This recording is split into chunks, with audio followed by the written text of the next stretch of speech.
Good question, Chuck, and it's great to have it right at the heart of the issue here.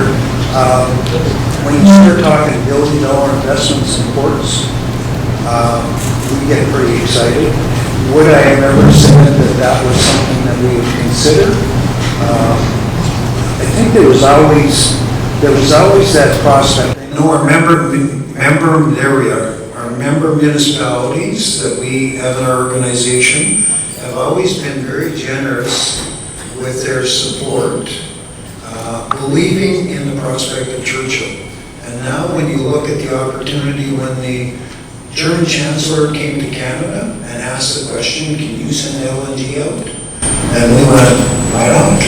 And but we had no infrastructure to do that. And I think that was a challenge. And ultimately, I think Manitoba can rise to that challenge. So it's going to take a lot of work, but I think we're on it. Okay. Question in the audience? Hey, good morning. Ed Vesterstall. I'm CEO for Nelson House Development Corporation. Proud Northerner, proud, born and raised in Thompson. And I know that people from Thompson are probably thinking the question about us, but really good work. I just want to commend you for your work.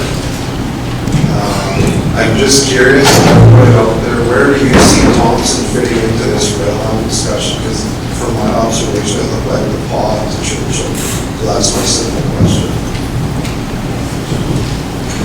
Who wants to start with that one, Chris? Yeah, sure. Can you hear me okay? So, Not exactly sure where to hold this. I'm just going to play with this a little bit. It's going to be the theme of the day. Yeah. Microphones.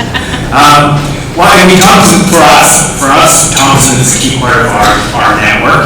A lot of our goods, and I talked about Lena Johnson, who's not in the room, but she runs our operations here. A lot of our customers transport their goods and supplies to Thompson, and we load onto the Thompson sub that connects to the main sub, so it connects then to the railway up to Churchill and potentially even down to the pod as well. But a lot of goods now are transported up to the port of Churchill.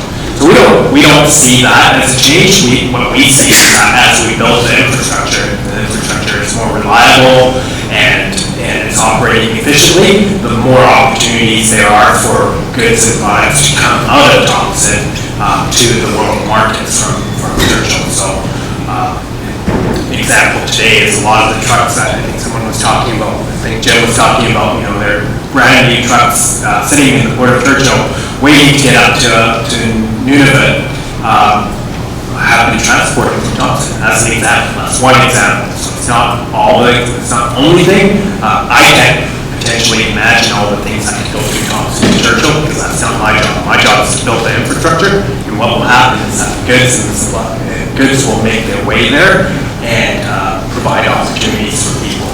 So that's how we see it. Rob, do you want to tackle that one at all? I'll just echo some of Chris's comments and expand on that. As the corridors and the transportation systems expand, it lifts all boats. I see this whole discussion as much bigger than Thompson. Thompson will be a beneficiary, but so will a lot of other places. Question over here. Yeah, my question, you were talking about possibly a new rail line, more solid ground going up towards Gillam. Through the presentations, one thing that really stood out was if we were looking at the future, the increase in traffic on that rail line. Is there an appetite to have a redundant rail system so you could actually have two-way traffic on that rail line right now? So I see that kind of being a bottleneck. If you start talking thousands of rail cars a day going up there, I see one of the problems being you can only have one train when the traffic time going in any given direction. I think that one's kind of to you, Rob, you kind of talked about thousands of rail cars. Can it currently handle that? Yeah, intuitively, I'm a fan of double tracking.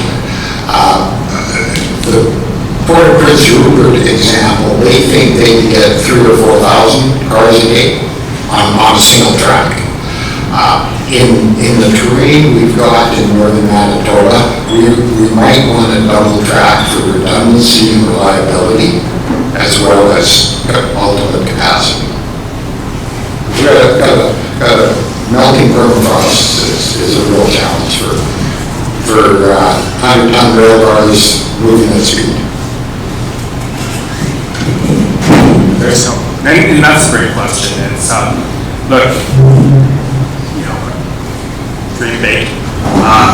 But hey, look, we have an infrastructure in this province that was neglected for 4 years. No upkeep, nothing. So what we're working on is getting that to be a reliable piece of infrastructure that we can then build an economy around. So that's moving grain, that's moving pulses, that's moving critical minerals, that's moving other things such as potash and so on. So we have lots of opportunities to do that. And so there's a bit of walking before we run here. It's like, hey, we have the port, we need to invest in it. We already have it, it's great infrastructure for the province. We have the railway, it's great infrastructure for the province. It's, we need to now build the business up because the opportunities are there for businesses, Tom said, and other across the country to ship through the railway and through the port. And I think those are great opportunities, provides opportunities for Canadians, provides opportunities for Manitobans, Northern Manitobans, and so on. So lots of opportunities there. And beyond that, once we have that going, as I showed you earlier, it's like, okay, now in the short and middle term, we can prove that's a success, we can build on that. So that's what we're working on. In terms of the railway and the port, hey, look, those of you who lived in Montreal, the roads in Montreal are different than the roads in Vancouver, which are different than the roads in Winnipeg.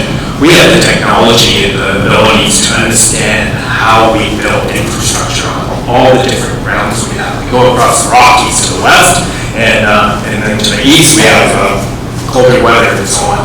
So we have the technology now to start really understand where we're building and how we're transporting our goods, and we'll make sure that we reinvest in that. So that's where we are today, and we think there's a huge future ahead, and potentially even greater than maybe even what Robin says. But let's start where we are. I think to your point, Chris, I think what I love about Northern is just you guys always think big. You never start with just what's in front of you. You're always thinking, here's what it could potentially be, here's what the opportunity is going to be, and I think that's awesome. But what I might want to suggest, and I know there's going to be conversations throughout the day, and I think this was a great panel to start with, because I think this is what we see as the real opportunity that's in front of us right now, and I think things are starting to move. So my question, and to the panel, and this is to the audience as well, so just sort of set context. Let's imagine for a second that we hold this again in 5 years. Bring everyone together, and they came to this transportation summit and heard all these big ideas back in 2024. We do this in 2030. Where are things different? How have things progressed? What would success look like for you? So, Jim, maybe I'll start with you, and I'm going to go down this line and end with Chris on this. What would success look like in 6 years based on where we are today? Well, I think there's a golden opportunity here, and I know we seem to develop over the last period of time through the chambers and all the different mechanisms in the north to try to move this along. And I honestly think that there's an energy that I've never sensed before in the room here, and it's nice to see and hear. We need to do more of this. We need to talk more about this. And I know at the Route Association, we have a mandate for this type of PR stuff to go on, the word has to get out to the rest of the world that we're open for business, okay? And we have, and I'm going to use the term, rail-ready communities.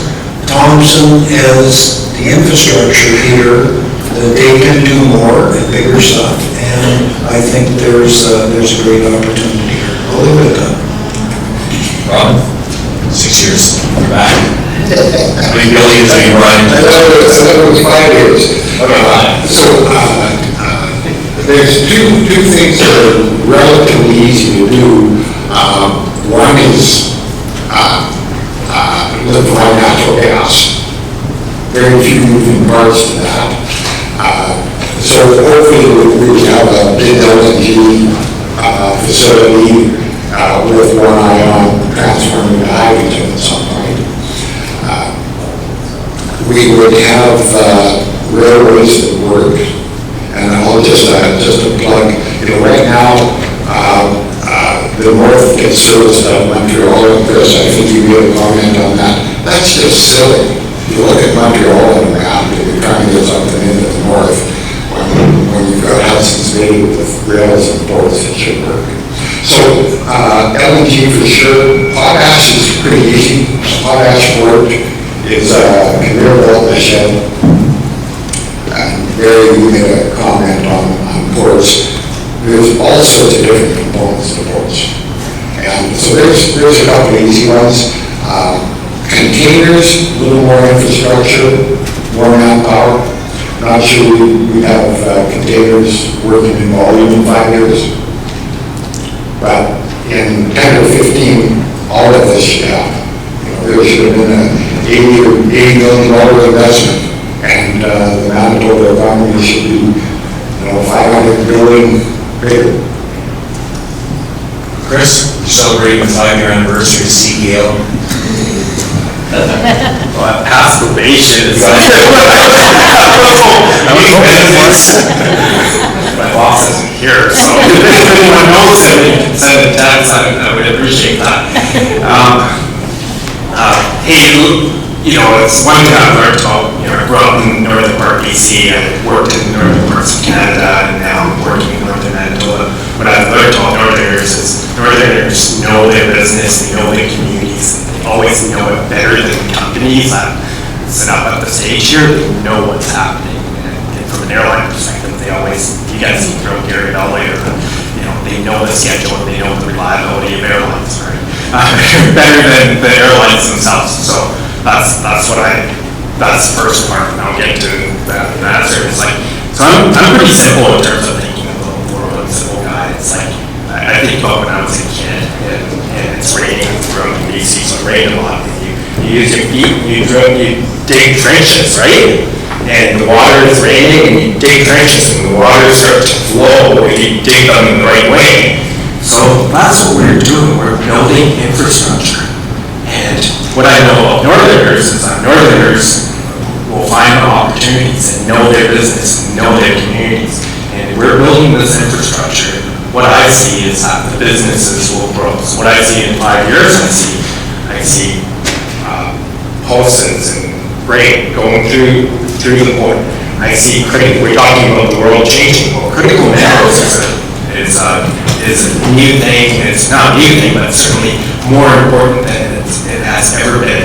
And I see that the port is shipping critical minerals mined in Manitoba, mined in Saskatchewan, across the country, being exported to the world. And then I see people recognizing that and kind of going, oh, look, we're here. There's great opportunities to efficiently import goods into Canada in an efficient way. Back to the water analogy, water will run where it's efficient. So people around the world will look at that and go, hey, we want to sell to Canadians. This is the best way to get products into Canada, and here's a way we can do it. So what I see in 5 years is we have a start to critical minerals, we have commodities such as grain and pulses, we have potential other goods importing and exporting out of the region, and we have this meeting with all of you pushing for more trenches that we dig because you see more opportunities. Ethel, we we got a question back. Eugene Ship, the council from the town of Little Lake. Chris kind of touched on my question here. There was a lot of focus on the export of goods out of Manitoba. But what are some of the import possibilities going forward when and if the Port of Churchill is at its full capacity? You know, and I'll be completely honest with you, it's like, as an organization, Arctic Gateway Group, we're over 100-year-old company in terms of the railway and the port. But in terms of its ownership structure as of today, you know, we're like a startup, right? We're essentially a startup because we've really been together as a group, really in its ownership structure and with the management, my previous management and myself, only a couple of years, 2 to 3 years. So it is a startup. So I'll be completely honest with you. Have we scoured the world and looked for customers who would see the opportunities to import into Canada? No, we're focused on building the infrastructure and building the export market from Canada out, because those are the key things. And what we do believe is that once you build that infrastructure and the efficiencies that's there, people will see it. And the world is entrepreneurial and smart, and if you leave opportunities there, someone will take it. So we think there's huge opportunities for exports for all the reasons that there are huge opportunities for imports as there are for exports. Walter? Thanks, Chuck. We're talking great about movement of freight. I just want to ask one question about movement of people. I found a friend in Winnipeg who wanted to bring a whole group up to Churchill for tourists and looking for it. I'm sorry, Via Rail isn't here. But she couldn't get it as part of the Via Rail train because all berths were booked solid in the month of June. So they said, okay, we'll do this next year. So in one way, that's good that it's all booked, but the question is, how much business tourist-wise are we missing if there isn't another rail car attached? Okay, well, that's odd. Well, a month ago, there was a story about some people who, I think there's a rail line goes from Flin Flon to Sheridan. Someone's here from Flin Flon today? And the train didn't come apparently, so out of protest, some older people from there walked 100 kilometers on that rail line to protest the fact that the train didn't arrive. In my research for this event, I came across, and I wasn't aware of that, back in 1985-86, before some of you were born, there was a 2-year single rail bus experiment. And at the time, I remember that it was funded by the federal government, provincial government, and my friend's father, who was an engineer at Inco and was passed away, he led that project on. I was able to find his son still have those documents, the research papers, the engineering studies. So I reached out to Jalila Lajmoudi, who's from MMF, and then called the National, probably the Northern Association Community Council meeting and say, do you remember this project, this rail bus thing? And Jalila told me, she was going to university at the time, she kind of remembered that a little bit. I said, what do you think of the idea to have a single rail bus that would travel the Wheeland route, that would pick up today for thicker parts? People could come to Thompson like they do now, but now when the train comes 3 times a week, they have to stay overnight. The rail bus idea was they would go shopping and go medical appointment in the morning, go home the same day, and will allow us to link people closer together. So thinking, when I asked them, whose job would be to do some research to find that it's a viable thing, because rail buses are used in other places near Bedford. So that's the question here, whether it's something or the Gateway or somebody else would consider.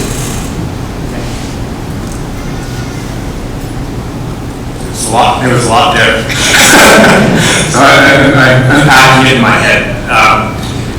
The short answer is yes, absolutely. This is, again, we talked about this infrastructure being neglected for so many years. We're really just getting towards setting it up and its foundational building. And from that foundation, we can build beyond that. So absolutely. In terms of the very specific example you talked about, the protest, that was at Kiwi Rail Corp, that we supplied engineers and conductors for, and we had an agreement to supply. And there was a sick call, and the backup wasn't available, so it was delayed. That rail, unfortunately, that rail had to be delayed. That run had to be delayed.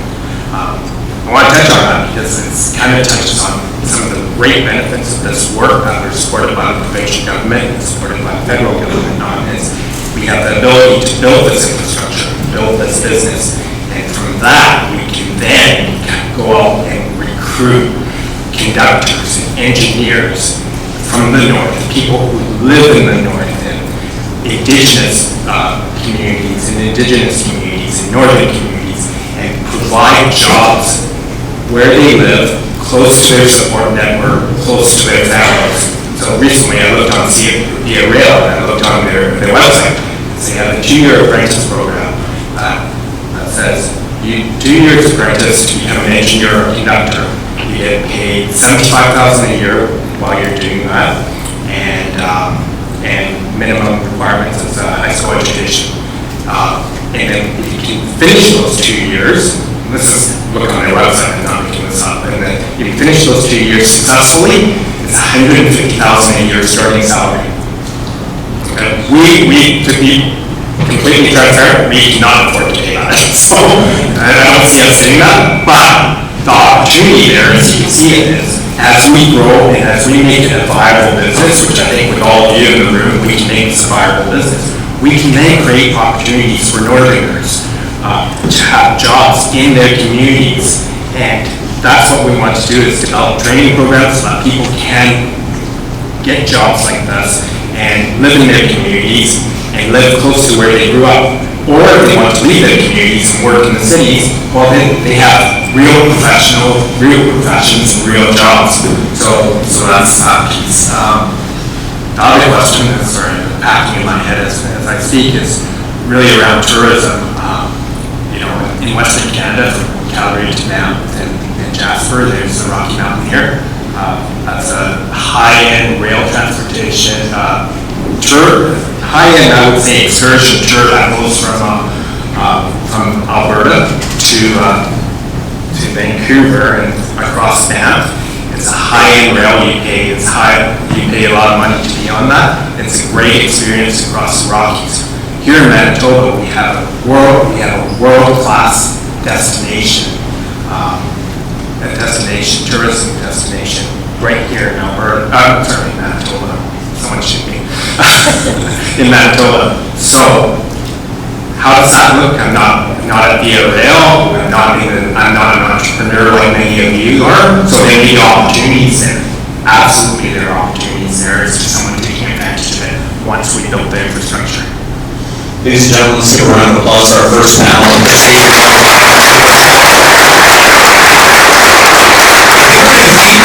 all we get into lunch, is that my understanding? Are we making sandwiches in the back, Walker, me and you? No, I think the buffet will be fine as soon as we let them know what's available, so we'll be out in the next few minutes, and then we'll just circle around and pick up, I think it's pan and stew sandwiches, I believe, so we'll see that very soon now that we're finished. Okay, we've got a break, continue to network, talk to each other, have conversations. After lunch, we will hear from the police.